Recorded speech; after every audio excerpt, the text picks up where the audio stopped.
ఒక హ్యాచరీని విజయవంతంగా నడపాలంటే ఏం చేయాలి? మధ్యలో వచ్చే ప్రాబ్లమ్స్ని ఎలా కనిపెట్టాలి? ఎలా పరిష్కరించాలి? రండి, ఈ విషయాలన్నిటినీ స్టెప్ బై స్టెప్ చాలా క్లియర్గా తెలుసుకుందాం. ఓకే, ఈరోజు మన ప్రయాణం ఎలా ఉండబోతోందో చూద్దాం. ఫస్ట్, సేఫ్టీతో మొదలుపెట్టి, అంటే జబ్బులు రాకుండా ఎలాంటి జాగ్రత్తలు తీసుకోవాలో చూసి, ఆ తర్వాత ఒక్కో స్టేజ్లో వచ్చే సమస్యల వెనుకున్న అసలు కారణాలేంటో తెలుసుకుందాం. రైట్, ఇక అసలు విషయంలోకొద్దాం. హ్యాచరీ మేనేజ్మెంట్లో అన్నిటికంటే ముఖ్యమైనది ఫస్ట్ స్టెప్ సేఫ్టీ. ఇక్కడ మనం పరిశుభ్రత విషయంలో ఎంత స్ట్రిక్ట్గా ఉంటే మన సక్సెస్ రేట్ అంత పెరుగుతుందన్నమాట. ఈ రూల్స్ అనేవి చాలా చాలా ముఖ్యం. వీటిలో దేన్ని తేలిగ్గా తీసుకోకూడదు. ఎందుకంటే ఏ చిన్న పొరపాటు జరిగినా మొత్తం బ్యాచ్ అంతా దెబ్బతినే ప్రమాదం ఉంది. సో జబ్బులు రాకుండా మనల్ని కాపాడే మొదటి రక్షణ కవచం ఇదే. ఇంతకుముందు మనం భద్రత, పరిశుభ్రత గురించి మాట్లాడుకున్నాం కదా. అందులో ఒక ముఖ్యమైన సైంటిఫిక్ పద్ధతే ఈ ఫ్యూమిగేషన్. కంటికి కనిపించని క్రిముల్ని నాశనం చేసే ఈ ప్రాసెస్ గురించి ఇప్పుడు చూద్దాం. అసలు ఫ్యూమిగేషన్ అంటే ఏంటి?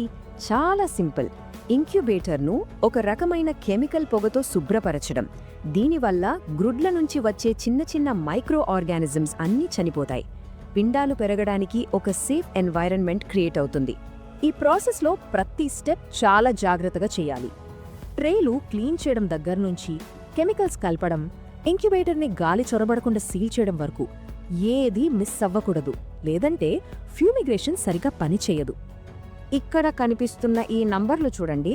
15 గ్రాములు, 30 మిల్లీలీటర్లు. ఇదొక సైంటిఫిక్ ఫార్ములా లాంటిది. ఈ రేషియోలో కొంచెం తేడా వచ్చినా సరే మనం ఆశించిన కెమికల్ రియాక్షన్ జరగదు. ఫ్యూమిగేషన్ ప్రభావం తగ్గిపోతుంది. అందుకే ఖచ్చితత్వం అనేది ఇక్కడ చాలా ఇంపార్టెంట్. ఇది చాలా చాలా ముఖ్యమైన పాయింట్. దయచేసి గుర్తుపెట్టుకోండి. ఫ్యూమిగేషన్ ఎంత అవసరమో దాన్ని సరైన టైంలో చేయడం అంతకంటే ముఖ్యం. గ్రుడ్లు పగిలి పిల్లలు బయటకొచ్చే టైంలో పొరపాటున కూడా ఫ్యూమిగేషన్ చెయ్యకూడదు. అలా చేస్తే ఆ పిల్లల ప్రాణాలకే ప్రమాదం.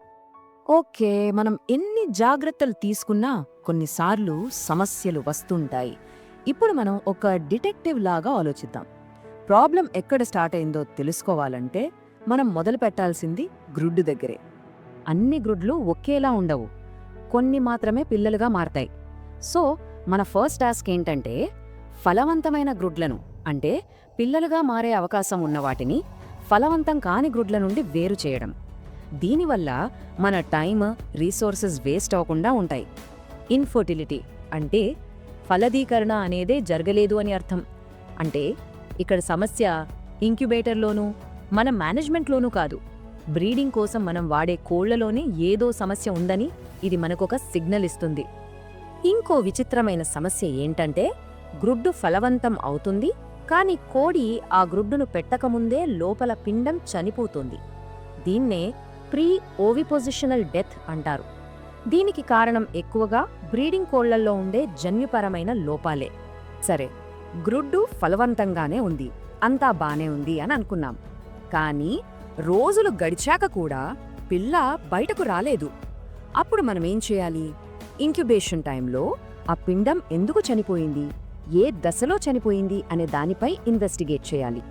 ఇక్కడ ఒక ఆశ్చర్యకరమైన విషయమేంటంటే చాలా సందర్భాల్లో పిండం చనిపోవడానికి కారణం ఇంక్యుబేటర్ కాదు.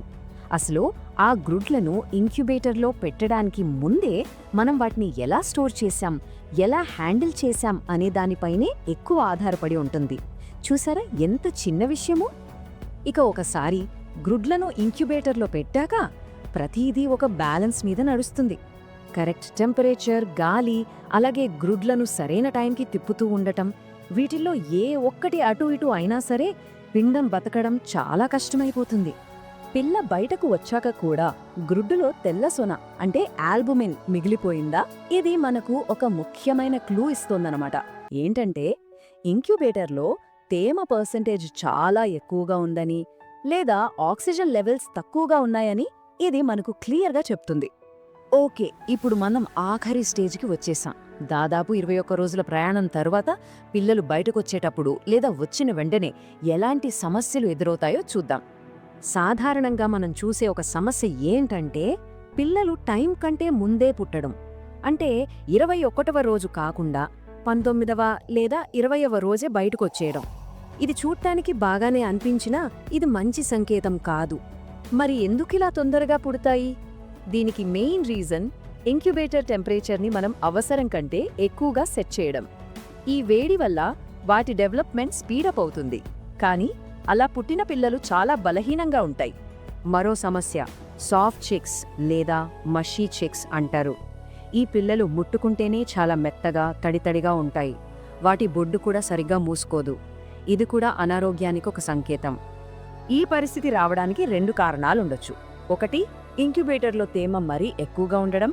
2, పొదిగే సమయం తక్కువగా ఉండడం. ముఖ్యంగా అధిక తేమ వల్ల అవి తమ శరీరంలోని నీటిని సరిగ్గా వాడుకోలేవు. అందుకే అలా మెత్తగా సరిగ్గా ఎదగకుండా ఉండిపోతాయి. సో ఇదంతా చూశాక మనకొక ప్రశ్న వస్తుంది. ఒక హేచరీ సక్సెస్ అవ్వాలంటే ఏదెక్కువ ముఖ్యం? ప్రతిదీ కొలతలతో చేసే ఖచ్చితమైన సైన్సా, లేక ప్రతిరోజు మనం చూపించే జాగ్రత్త, కేరింగా? విజయం అనే త్రాసులో ఏ వైపు బరువు ఎక్కువగా ఉంటుంది? జీవితంలో మనం ఎదగడానికి ఎవరో ఒకరు చెయ్యి అందించాలి అంటారు కదా. ఆ నమ్మకంతోనే ఈ బీఎస్ఆర్ లెర్నింగ్ హబ్ని మొదలుపెట్టాను. మీరు చేసే ఒక్క సబ్స్క్రైబు నాకు కేవలం ఒక నంబర్ కాదు, మేమున్నాం, ముందుకు సాగు అని మీరు నా భుజం తట్టి చెప్పే ధైర్యం. ఆ ధైర్యాన్ని నాకిస్తారు కదూ. Please subscribe.